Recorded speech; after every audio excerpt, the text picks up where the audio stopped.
Now listen carefully and answer questions 1 to 5. Jack has got lost on his way to Margaret's party. He is phoning her for directions.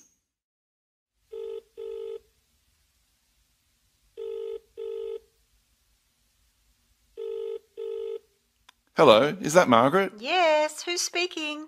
Margaret, it's Jack. I think I'm lost. I can't see a signpost and... Jack, so where are you now? Well, I'm a bit confused about the directions, but I'm at a T-junction. What can you see around you? I can see a pub on the corner. Can you see the name of the pub? Wait a minute, let me see. It's hard to see in the dark. Yes, I can read it now. It's called the Lion's Head. Oh, the Lion's Head.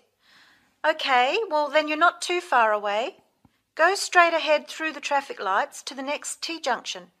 Sorry, I didn't hear you. What did you say?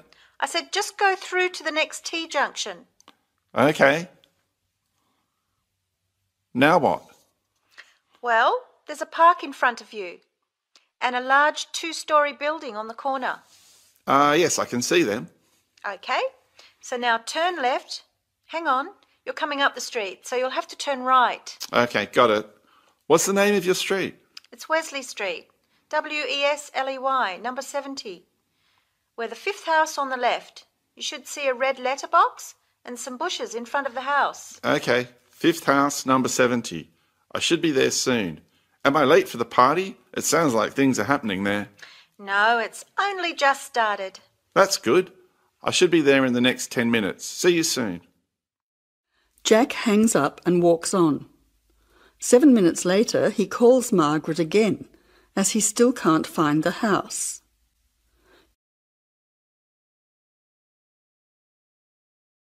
As you listen, answer questions 6 to 10.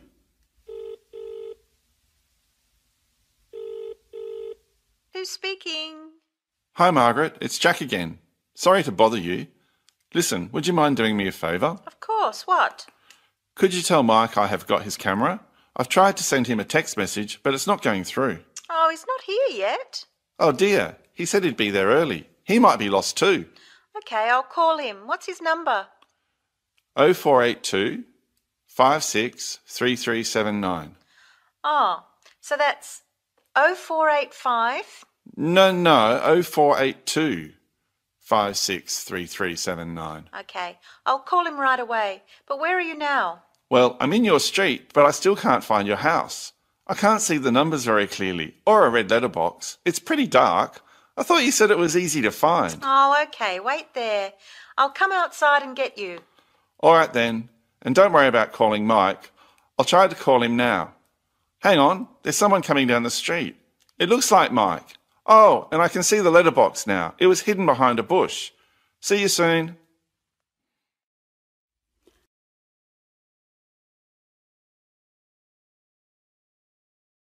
As you listen to the talk, answer questions 11 to 20. Well, good morning, everybody. My name's Madeline Stewart, and I'm here to tell you about the recreational facilities available on campus, and also to tell you something about what the town has to offer. You may already know that your Students' Union membership also includes membership of the Sports Union, which provides a range of sporting and recreational facilities on campus, much the same as those in most British universities. The Sports Union has football, tennis, and cricket teams in local competitions. And really, most sports are catered for in some way on campus, even if they're just social matches. In the building itself, there are fitness classes and a full gym, including weights. The Sports Union can also provide cheap tickets to some major sporting events. And to keep you up to date with everything available, there's a weekly newsletter distributed around the campus. You should check this to find out the names and phone numbers of the contact people for each sport or activity you're interested in. Yes, did you have a question? Yes, apart from what you've just said, does the Sports Union offer individual help in any of its activities, for example, in getting fit and healthy? Yes, we do. The Sports Union has a fitness assessment clinic every Friday, staffed by the resident sports trainer, who can provide advice on the best program for you and refer you to various charts. I'm sure you all realize that for any medical assessment or health problem, you should go to the University Medical Service. The sports trainer can also advise you on a suitable training program using the weights. And now on to Ashbury. For a town of its size, Ashbury has some unusually good leisure and sporting facilities, most of which are near the center of town and easily reached by bus from this campus. There's a new, well, almost new, Olympic-sized swimming pool. That's not quite in the central town area, but it's only a 5-minute walk from the bus stop. Above the pool, there's a high-tech fitness center that any of you more serious fitness lovers would need to check out. Then, in the center of town, there's a sporting complex called the Anderson Center, which contains squash courts and facilities for a number of other indoor sports, such as basketball. And just around the corner from the Anderson Center, in the main street there, is an indoor bowling alley. All of these facilities are listed in the weekly newsletter, so I encourage you all to look through it and... Listen carefully and answer questions 21 to 25. So, you're nearly ready to submit your article to an academic journal, are you? Yes, I think so.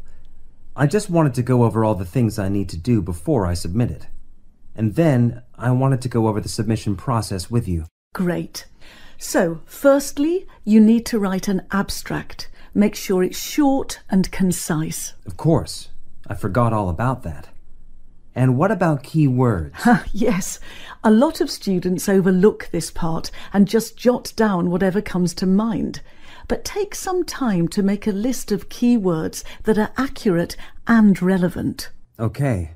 Another thing. Could you have a look at my article before I submit it? Absolutely.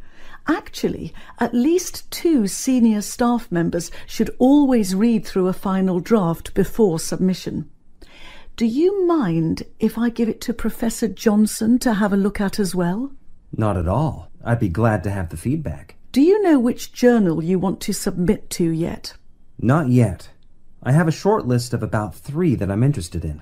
Make that decision soon, because you'll need to adjust your article so that it matches the style guide of the journal you are submitting to. I bet that can take a while. Yes, but after that you are just about ready to submit. One more thing, you'll have to sign the copyright form, just confirming that it's your own work, and then you're good to go.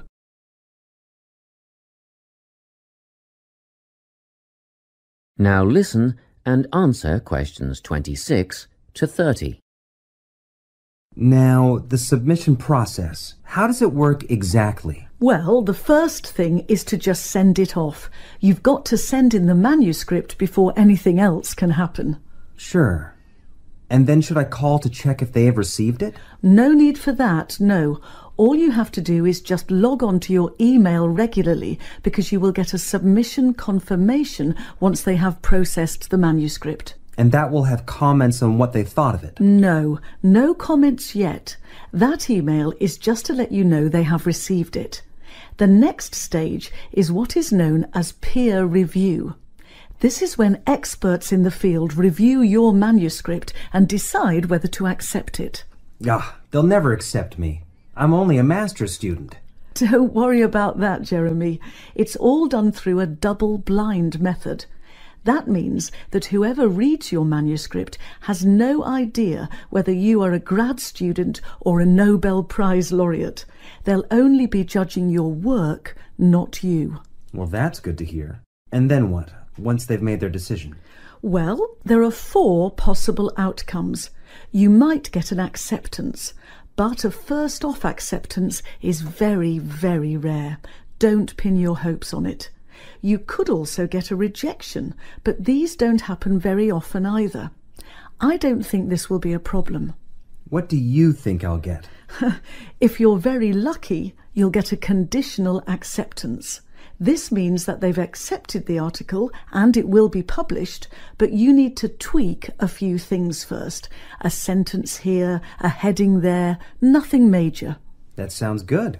But to be honest, you will probably end up with a revise and resubmit.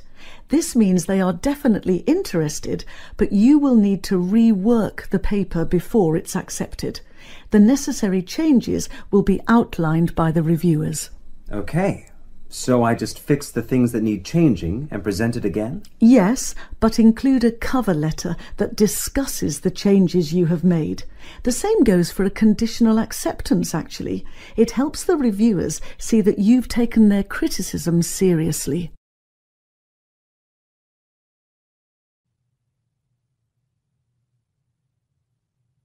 Now listen carefully and answer questions 31 to 33.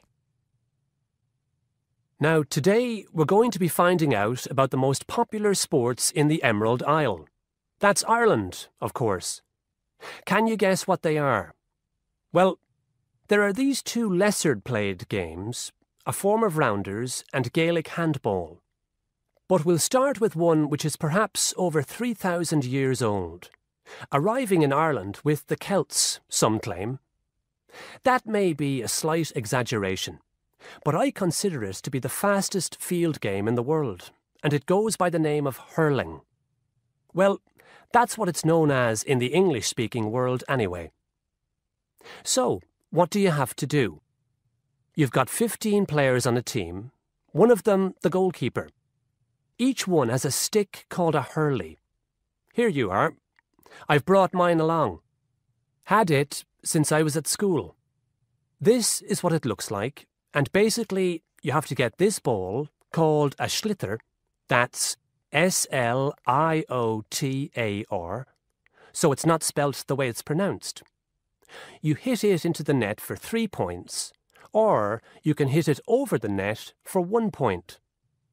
The goal looks like the letter H, with the net under the crossbar. The goalie has a bigger stick than the others to help keep the ball out. You can also catch the sliotar and run with it for 4 steps maximum, or bounce it on your stick. Is that clear to you all? I'll be showing you a video a bit later, so you can see what a game actually looks like. You might like to think of it as a mixture of lacrosse, hockey, and baseball. Oh, and it's played by women too, but it goes by the name of camogie in that case.